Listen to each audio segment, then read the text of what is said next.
어버이날 아침 며느리는 제 인생을 마당에 내다 팔았습니다. 스위스 여행 자금을 마련한다면서요. 다행이었습니다. 그녀가 훔쳐본 서류는 진짜 유언장이 아니었으니까요. 오늘은 5월 둘째 일요일 어버이날입니다. 제 마당엔 카네이션 대신 1,000원, 5,000원 가격표가 붙은 제 물건들이 널려 있었습니다. 수진이가 버리는 이웃돕 기바자회라는 이름이 사실은 제 인생 첫 운전이었죠. 아버님은 그냥 저희 연민에 기생하는 늙은 짐덩이예요. 수진은 일부러 크게 떠들었습니다. 이웃들이 듣기를 바라며 아내 은혜가 시집 올 때 가져온 유기 그릇을 집어 들고 비웃었죠. 곰팡내가 나네요. 캐캐 묵은 후의 냄새. 그릇이 무조건 1,000원 상자에 떨어질 때 땡그랑 제 가슴도 금이 갔습니다. 저는 마당 끝에 서 있었습니다. 손은 떨렸지만 허리만은 꼿꼿했습니다. 아들 지우는 차고 문가에 기대어서 팔짱을 낀 채 웃고 있었습니다. 모두가 함께 짓는 잔인한 연극 같았습니다. 저 안방요? 죽을 사람에게 아깝잖아요. 수진의 목소리에 이웃들이 애써 웃었죠. 누구도 그녀를 말리지 않았습니다. 이 집은 40년 전 은혜와 제가 손수지은 집입니다. 벽돌 한 장 기와장 하나 우리의 손을 거쳐 올라갔고 지훈이 대학 가기 전 대출도 갚았습니다. 집문서는 단 한 번도 제 이름에서 벗어난 적이 없었습니다. 벽마다 은혜의 웃음, 아이의 제잘거림, 된장찌개 냄새가 스며 있습니다. 은혜가 세상을 떠났을 때 이 집은 텅 빈 듯했지만 그래도 제 마지막 성이었습니다. 3년상이 끝나자 지훈과 수진은 들어왔습니다. 아버지 모시고 싶어요. 그때는 믿었습니다. 처음엔 반찬을 해오고 어깨를 주물렀지만 옷 모든 게 변했습니다.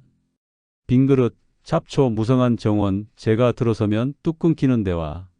집은 조용했지만 매일 조금씩 무너져 내렸습니다. 어버이날은 언제나 평온했습니다. 은혜는 카네이션을 달며 말했죠. 당신은 매일 존경받아야 하지만 오늘부터 시작이에요.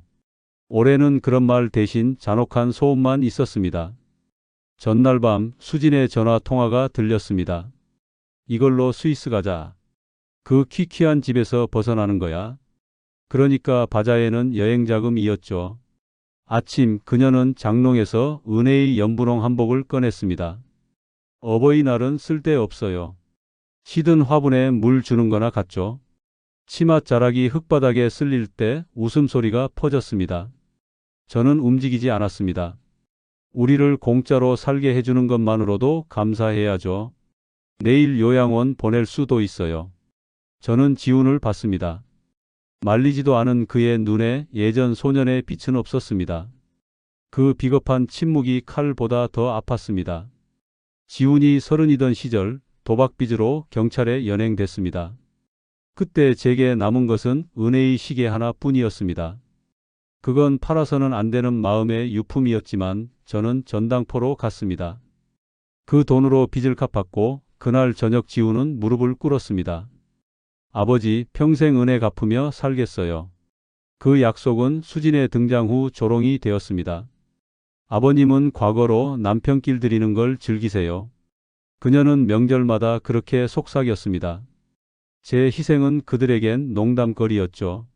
얼마 전 이웃집 예린이란 대학생에게 등록금을 보태줬습니다. 수진은 폭발했습니다. 자기 식구는 안 챙기고 남을 도와요? 우린 카드값에 숨 넘어가는데? 찻잔이 깨지고 바닥에 차 끓는 냄새와 긴 정적이 섞였습니다. 그녀의 눈에는 감사 대신 증오가 있었습니다. 그때 깨달았죠. 그들 이야기 속에 나는 헌신적인 아버지가 아니라 그들이 훔칠 집의 장애물이었습니다. 며칠 뒤 장을 보고 돌아오니 이상했습니다. 안방 열쇠가 맞지 않았습니다. 세자물쇠. 지훈아, 수진아. 복도 끝에 수진이 나타났습니다. 아, 그거요? 열쇠 바꿨어요. 손님은 작은 방 쓰세요. 지훈은 공증 서류를 들고 왔습니다. 부동산 증여계약서. 사인하세요.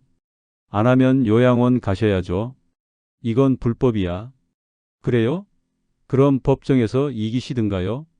저는 그의 눈을 봤지만 그곳엔 아비를 부끄러워하던 소년이 없었습니다.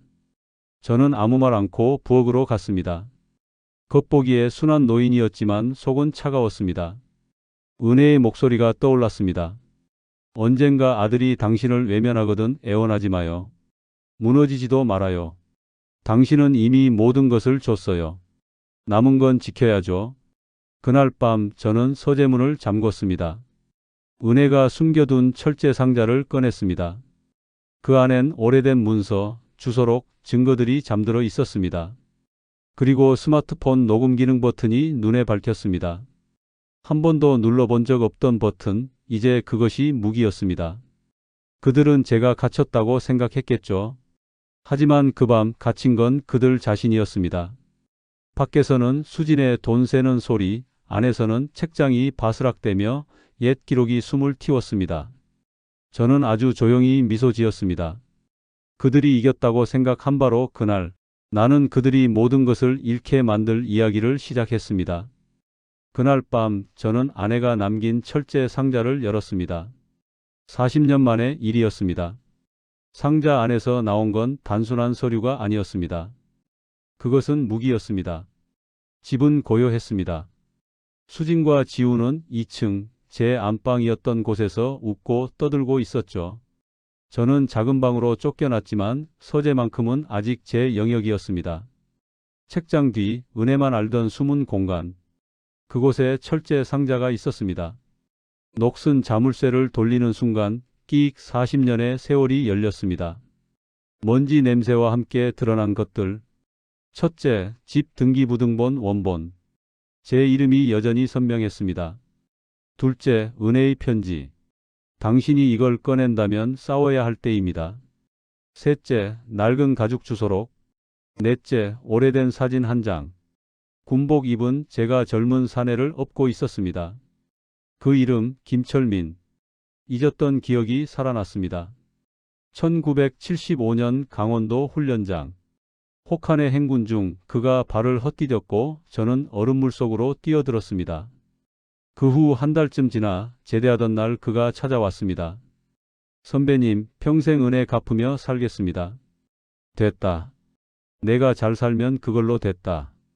그리곤 연락이 끊겼죠. 하지만 그 이름이 여전히 주소록 안에 있었습니다. 연필로 쓴 은혜의 짧은 메모. 언젠가 필요할 거예요. 손이 떨렸습니다. 혹시 이 번호가 아직 살아있을까? 망설이다가 전화를 걸었습니다.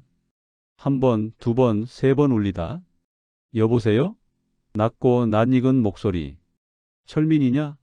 저도 모르게 나왔습니다. 박박 선배님? 선배님이십니까? 그래, 나다. 자네가 내 목숨 구했다고 했지. 이제 내가 자네 도움이 필요하네. 침묵이 흐르더니 어디로 모실까요, 선배님? 다음 아침 허름한 해장국집. 문을 열자 흰머리의 사내가 일어섰습니다.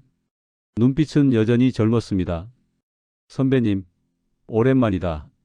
악수하는 그의 손은 단단했습니다. 지금은 뭘 하고 있나? 신문사 기자입니다. 탐사보도 전문이죠. 가슴이 뜨거워졌습니다. 은혜가 그의 연락처를 남긴 이유를 이해했습니다.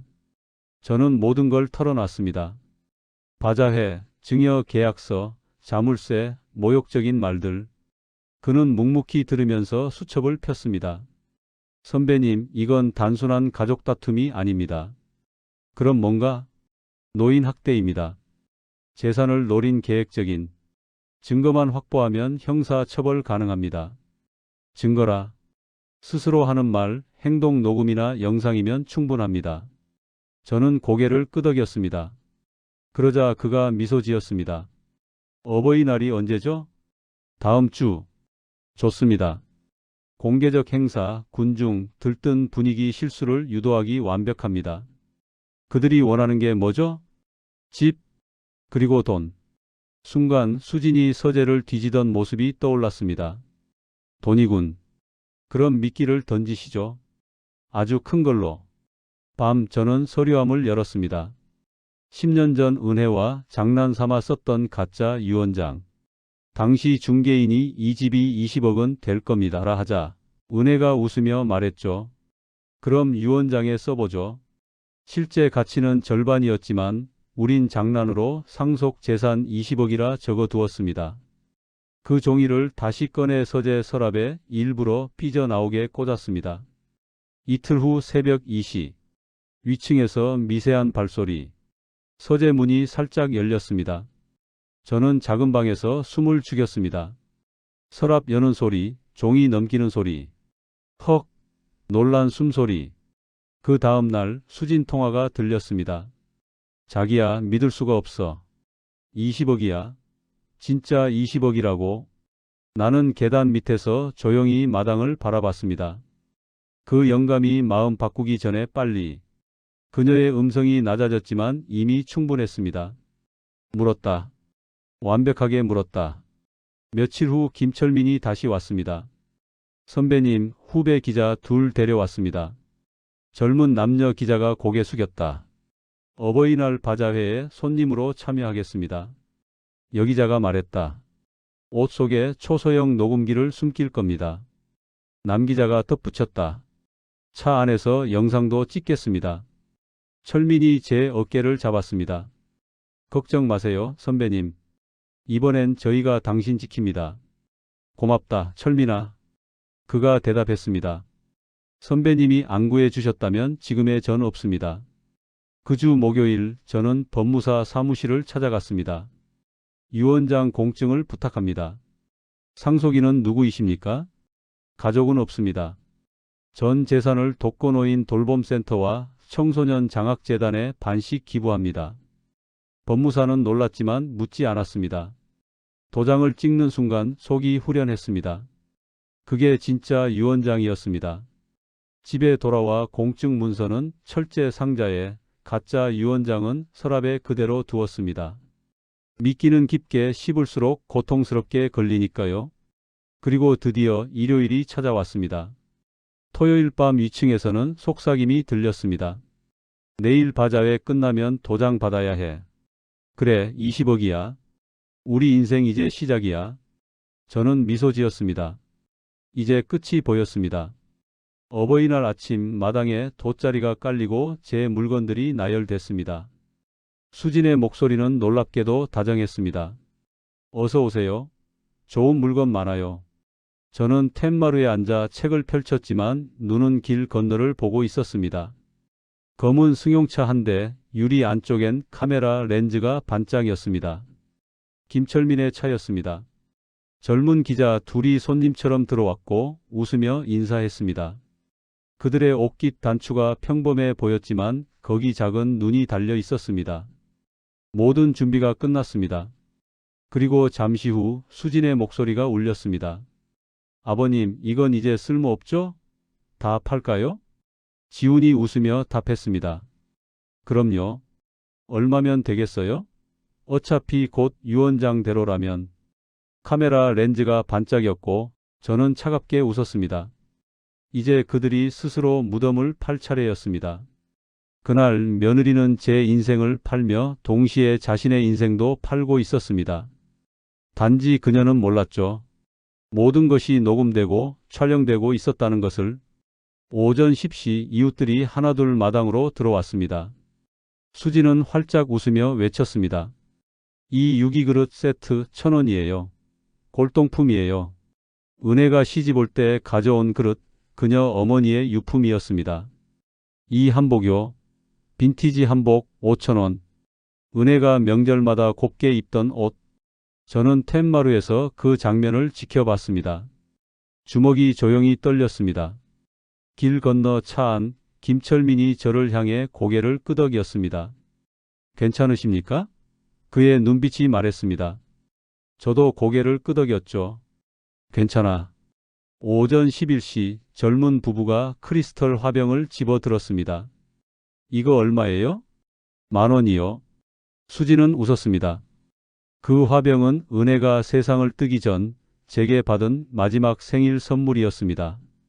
근데 어르신 물건을 왜 파세요? 부부가 물었죠. 수지는 고개를 갸우뚱하며 말했습니다. 저 영감만 없어지면 이 집도 돈도 다 우리 거예요. 곧 정리될 겁니다. 시간 문제죠. 그녀의 음성이 여기자의 단추 속 녹음기에 선명히 담겼습니다. 지우는 옆에서 웃었습니다. 당연하지. 시간 문제야. 그 한마디에 제 심장은 내려앉았습니다. 남은 애정마저 거기에 얼어붙었습니다. 정오쯤 수진이 이웃 아주머니에게 말했습니다. 어버이날이 뭐 특별해요? 늙은이들 달래는 날이죠. 그래도 시아버님인데요? 시아버님? 그냥 짐이에요. 곧 요양원 보낼 거예요. 아니면 더 좋은 곳으로. 그 웃음이 카메라와 마이크에 그대로 담겼습니다. 오후 2시 바자회가 끝났습니다. 수지는 모은 돈을 세며 웃었습니다. 120만 원. 생각보다 잘 벌었다. 지훈이 말했습니다.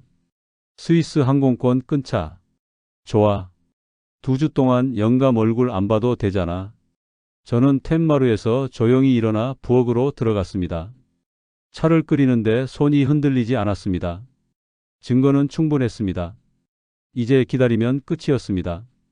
그로부터 일주일 뒤 금요일 밤 9시 TV를 켜자 프로그램 제목이 떴습니다. 우리 사회의 어두운 그림자 노인학대. 2층 거실에서 웃던 수진의 목소리가 들렸습니다. 이거 우리 동네잖아?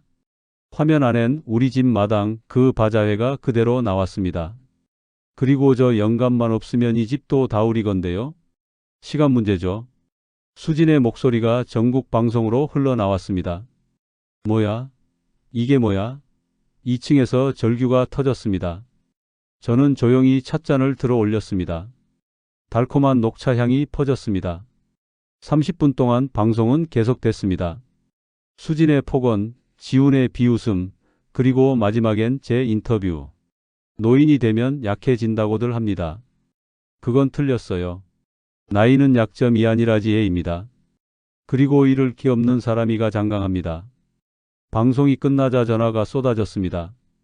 옛 동료, 친지, 이웃들. 선배님 봤어요. 믿기지 않네요. 2층에서는 싸움이 터졌습니다. 당신 때문이야. 내가 말 실수했잖아. 다음 날 아침 경찰이 찾아왔습니다. 노인학대 신고가 접수됐습니다. 조사에 협조 부탁드립니다. 수진과 지우는 창백 한낮으로 잡혀갔습니다. 일주일 뒤 검찰이 기소했습니다. 노인학대, 재산 강탈, 미수, 주거침입. 2달 후 법정. 대형화면에 그들이 모습이 나왔습니다. 저 영감만 없으면 시간 문제야. 짐덩이. 방청석에 탄식이 퍼졌습니다. 판사가 물었습니다. 피고들 할 말 있습니까? 지훈이 울먹였습니다.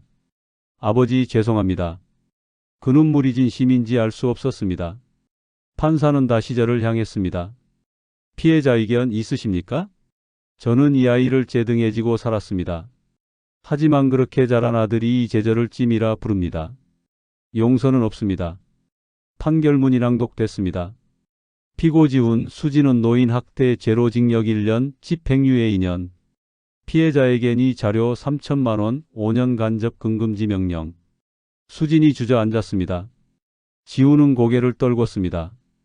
법정 밖엔 김철민이 기다리고 있었습니다. 선배님 끝났습니다. 그래, 이제 정말 끝났지. 3개월 뒤 비가 내리던 저녁 문이도 드려졌습니다. 문틈으로 보니 수진과 지훈. 남루한 복장에 얼굴은 수척했습니다. 아버님 며칠만요. 길에서 잤어요. 안 됩니다. 아버지. 지훈이 절규했습니다. 진짜 이렇게 하실 거예요? 저는 조용히 말했습니다. 접근금지 명령 잊었니? 이미 112를 눌러둔 상태였습니다. 사이렌 소리 속 그들이 끌려가며 눈물을 쏟았습니다.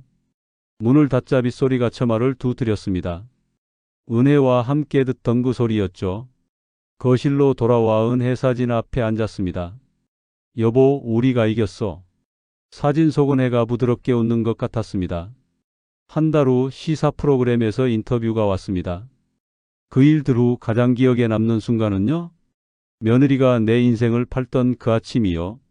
그때 끝이라 생각했지만 그건 시작이었습니다. 복수가 목적이셨습니까? 아니요. 생존이었습니다. 그리고 존엄이었습니다.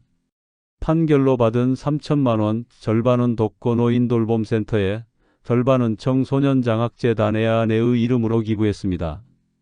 기부증서를 은혜 사진 옆에 두며 속삭였습니다. 당신이 좋아했을 거야. 봄 정원에서 잡초를 뽑았습니다. 한때 장학금을 받았던 예린이가 찾아왔습니다. 할아버지 도와드릴까? 고맙구나. 함께 꽃을 심었습니다. 힘드시죠? 그녀가 묻자 저는 웃었습니다. 응. 하지만 필요한 일이야. 나를 지키는 일.